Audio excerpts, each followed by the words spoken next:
Welcome to Community Comment, live from the Slumberland Furniture Studios and the Daily Dodge TV studios as we stream live at dailydodge.com. And you can also subscribe to our YouTube channel. Search for Daily Dodge TV.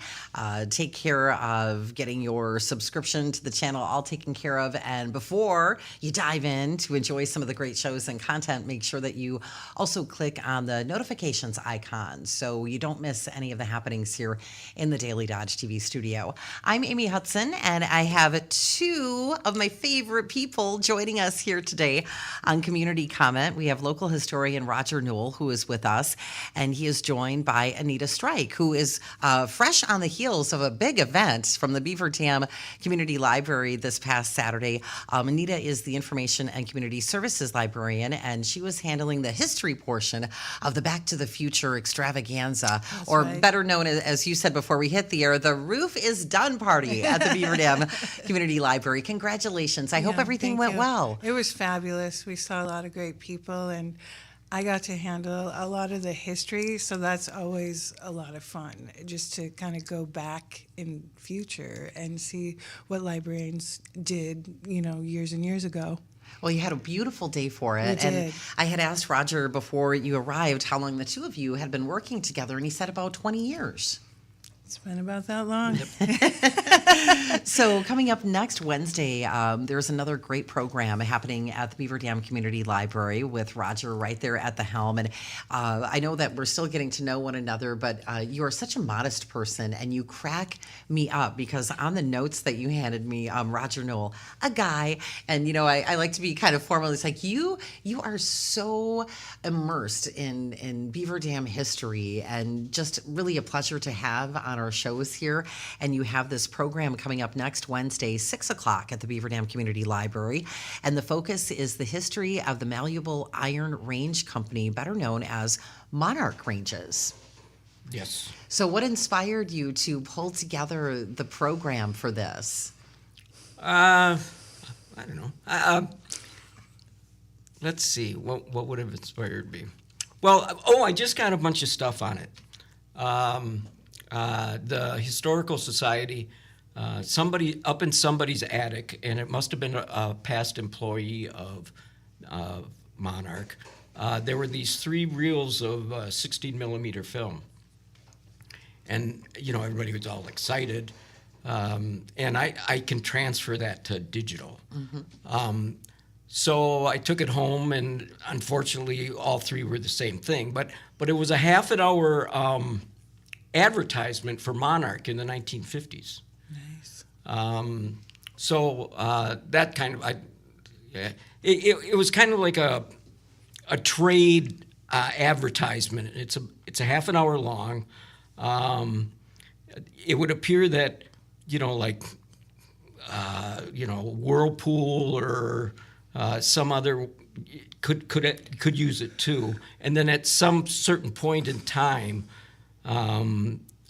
you insert your commercial, which is only about 5 minutes. Mm-hmm. So it's about this young couple, and they're living in their home, and their kitchen just isn't the way they want it to be, and so then they figure out, well, we'll get this place all spiffed up, and so they go, and it kind of shows how you can redo the entire kitchen, and then they get to the point where they're going to choose their appliances, mm-hmm. and that's when the Monarch range comes into view. And the magic happens, right. and they can now blaze their trail into their new happy life. And at the very end, they invite their boss over, and he's so impressed by their new kitchen.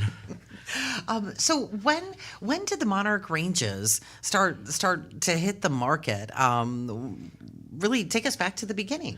Well, an interesting beginning is that it really starts in 1855. And the way it starts is this guy named J.S. Rowell, he starts making cedars in his backyard, and then he starts manufacturing them on Rowell Street, and that would be where Kirsch is right now. Okay. And then in 1890, he learns about a new process for iron out east, and it's called malleable iron, which means that rather than being super strong and not being pliable, this iron was strong, but yet it would bend a little bit, so that if you're out in the field, you're not breaking your equipment all the time. So he and many of the town fathers, he needed a foundry, and so he started what was called Beaver Dam Foundry, which then became Western Malleables. So Western Malleables then does some work for a company in Omaha, Nebraska called Dauntless Stove Manufacturing Company. And they get in debt to Western Malleables in the amount of $5,000, and they're not getting paid. So Western Malleables sends Michael Jacobs and Congdon, who own the woolen mill, down to Omaha to collect the money. Well, they get down there, and there's no money to be found. Oh, no. But they say, okay, we'll just take your business. So they called up Beaver Dam, and where I guess they call it Food Pride now. I always call it Rechecks. That was where a Beaver Dam implement company was, and this Jacobs call up and they say, buy that property. And so they load up every piece of equipment at Dauntless, put it on railroad cars. Amazing. Oh, my goodness. Amazing. And they brought it back up. And they also brought up the manager. Well, you have to bring in someone along who can guide the way. So they brought up the manager, and then they just started in 1890. It went through a couple of reiterations. It was Dauntless for a little while. But then I think it was in 1902, that's when it became Malleable Iron Range. And that is the true company name. And then it later became known as Monarch Ranges. But the Monarch range was only the electric range. They actually had another range that was gas, and that was called Paramount. Okay. So, and that's how it started. Wow, that is a really interesting beginning, and just to think about them putting everything into those train cars to bring back to Beaver Dam. And can you imagine being the person on the other end of that phone call, just being told to buy that property and knowing what was going to be delivered, shortly after that? Joining us here this afternoon on Community Comment, we have a local historian, a guy, Roger Noll, joining us, along with Anita Strike, who is the Information and Community Services Librarian at Beaver Dam Community Library. Roger will be there next Wednesday, July 10th, for a program focused all about what we're talking about here today, the Malleable Iron Range Company, known as the Monarch Range Company, as Roger just shared. 6 o'clock is when the program will get started at Beaver Dam Community Library. And before the program formally begins at 6 that evening, the Monarch Calliope will be there that afternoon from 2 to 4 in the parking lot. So we definitely want some insight to that, and that'll be really fun for folks to see and enjoy. So they're off and running, having everything delivered here to Beaver Dam. Hopefully it didn't take them too long to get settled in before they were actually able to kind of run the business from Beaver Dam. And then the war effort in the mix. Yeah, they became very popular, and you could still find them all over the place, and they're still for sale. They were very popular out west because of their wood and coal stove. Because back out there they didn't have a lot of electricity and stuff yet, and you'll see people. Actually, you can go on YouTube and watch people cook on their Monarch stove. Mm-hmm. Okay, that's cool. I'm actually going to do that later. Did they come in cool colors? Sorry to interrupt, but they're pretty much black. Just black, okay. I mean, later on, like in the 50s, they were bright red, like a pink one, red they and had green, and Okay. in the 1930s and 40s, they were kind of like a greenish type stove. But yeah, so they really got off, and they were very popular. And then the World War II comes around, and they basically just shut down the plant and started producing for the World War II. And we'll take a good close look at that, because that was an amazing period. They did so much for the war effort. They made 50-gallon cans for gas and water. They made huge shells, mortar shells. And at the very end, they were making what was called like a Jeep tank. They received what was called the E Award for efficiency every year from the United States government. Had huge things. And there were, I believe, 5 war bond drives. Some were very successful. They always met their quota. But if there was ever a chance that they weren't going to make their quota, Monarch would always come in and hit the quota mark. There's an article in Yank magazine that in 1943, I think it was, that just looked at Beaver Dam, Wisconsin. And this magazine went out to, there was a Pacific magazine, there was a Europe magazine, there was a South American magazine, and it went out to every place. And it said that Beaver Dam was flush with money during World War II. You just couldn't buy anything. Everything was rationed out. And one of the main reasons was that Monarch was doing such an amazing job in their production. So things are going really well with the war effort and with production overall. Yeah. What stopped the party? Like when did things start to go downhill? Monarch was one of the first. I think there were 5 companies that were allowed to start making appliances for the general public, like in 1944, and they were one of the first 5 in the United States. And from the 50s and the 60s, even in the 70s, they were very popular. In the 60s, and I have watched so many Let's Make a deals, but with the Monarch kitchen range. yeah, they would be one of the things, but I cannot find it. It was only in the 60s that it happened. Okay. But so then, and they were the only company on Let's Make a Deal that had the name Beaver Dam. I mean, that had the name of the city, and it always goes Monarch Ranges from Beaver Dam, Wisconsin. Oh, that's so great. The other one was Dicker and Dicker of Beverly Hills, but they didn't say California. But I've looked at so many Let's Make a Deals, and I just can't find one.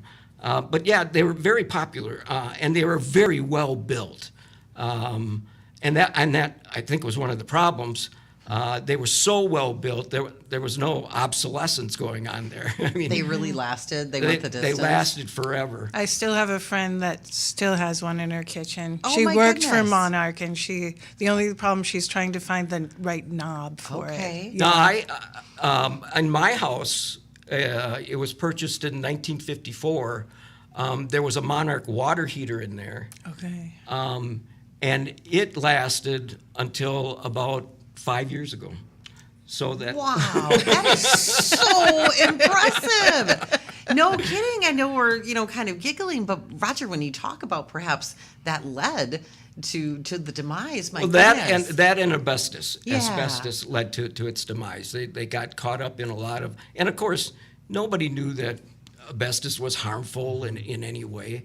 But there were several lawsuits, and it just kind of caused them to go into bankruptcy, and then the building sat idle until the huge fire that was probably one of the worst fires that ever existed in Beaver Dam, if not the worst. What year was that? Oh gosh, I can't even remember. It's in the 90s? Yeah. Yeah. Everything destroyed when you talk about it being perhaps Yeah, one of the but worst fires oh, ever. and here's here. something. I actually have film of that, so you'll be able to see the fire.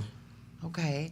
So this will all, you'll of course elaborate on these things that you've shared with us here today. Next Wednesday, July 10th at 6 o'clock, Roger Noll will be at the Beaver Dam Community Library presenting the history of the malleable iron range company, the Monarch Ranges. And before the program gets started, from 2 to 4 that afternoon, you'll be able to enjoy an appearance by the Monarch Calliope right there in the parking lot of the Beaver Dam Community Library. I've never seen this before, and you brought some nice handouts with you today.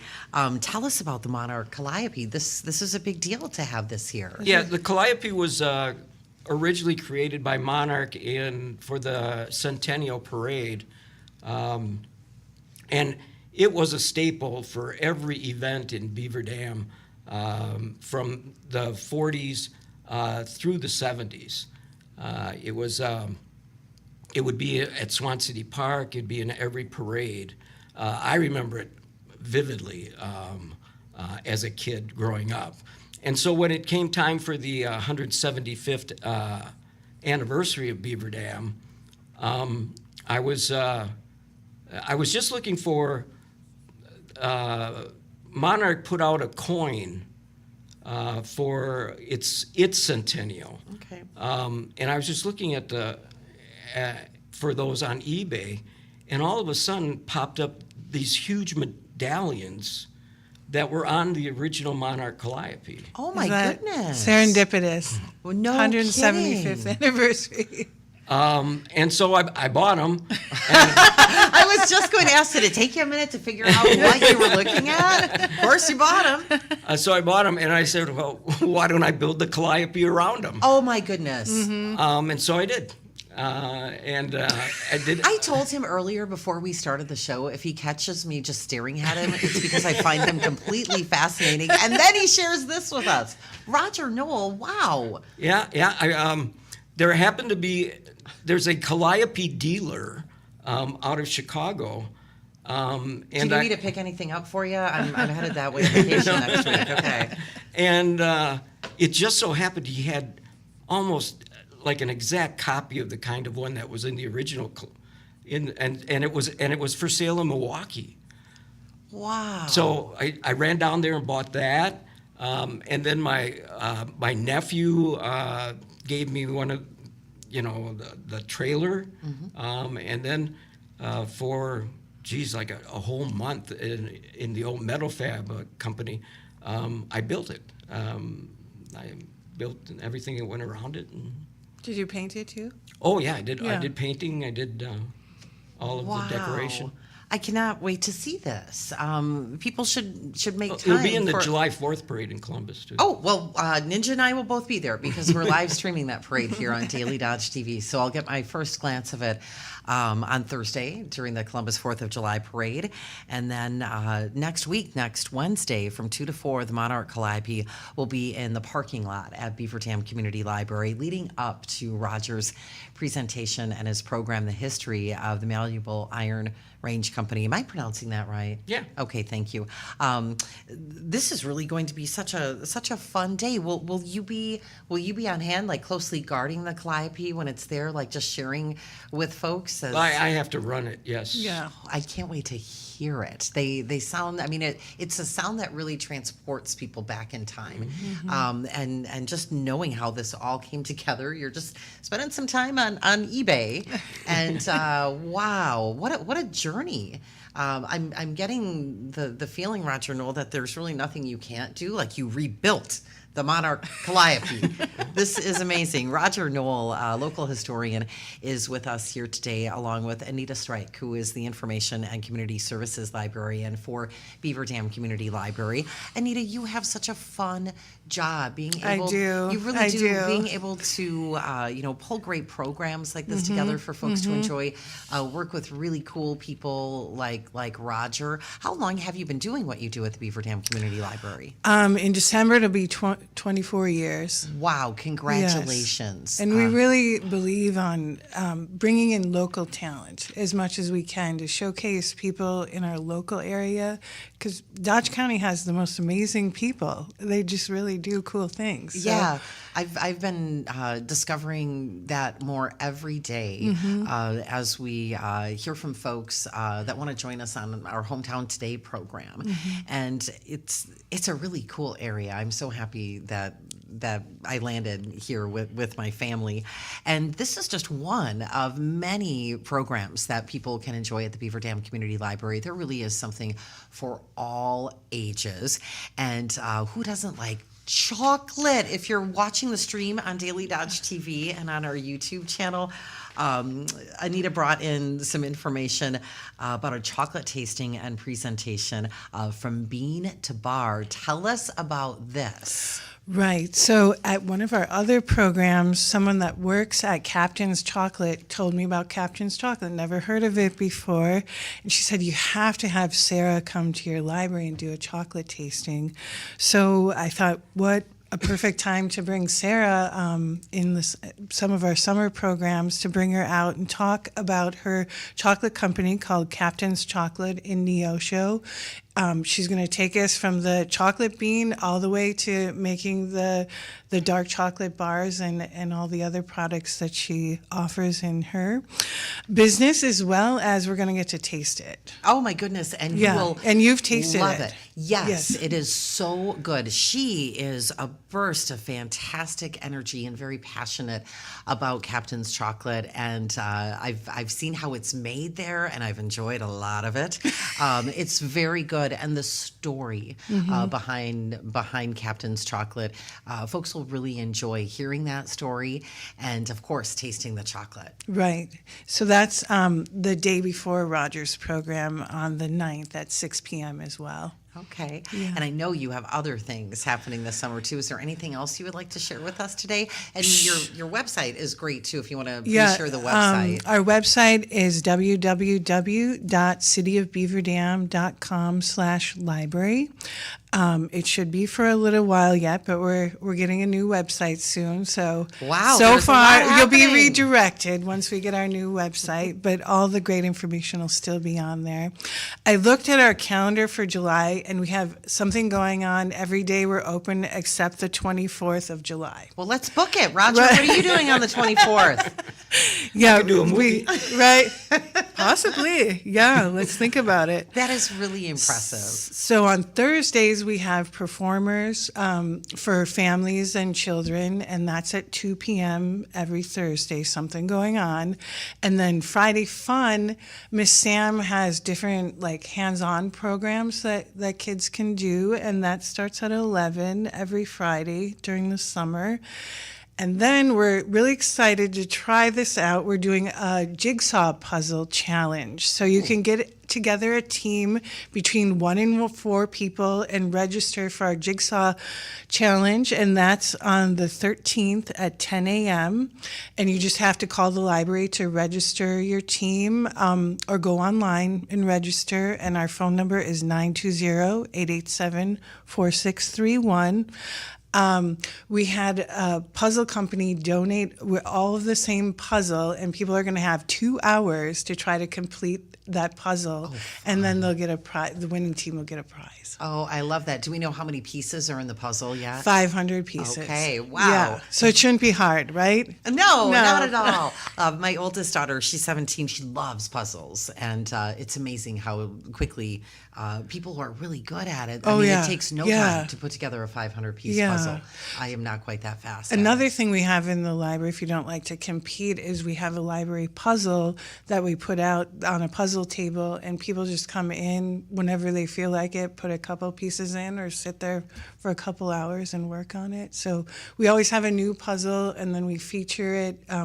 We frame it and feature the puzzle until the next one's completed. Okay, that's really fun. It is. That's a cool community collaboration right there. What is the date again for the jigsaw That is puzzle challenge? July 13th. That's a Saturday at 10 a.m.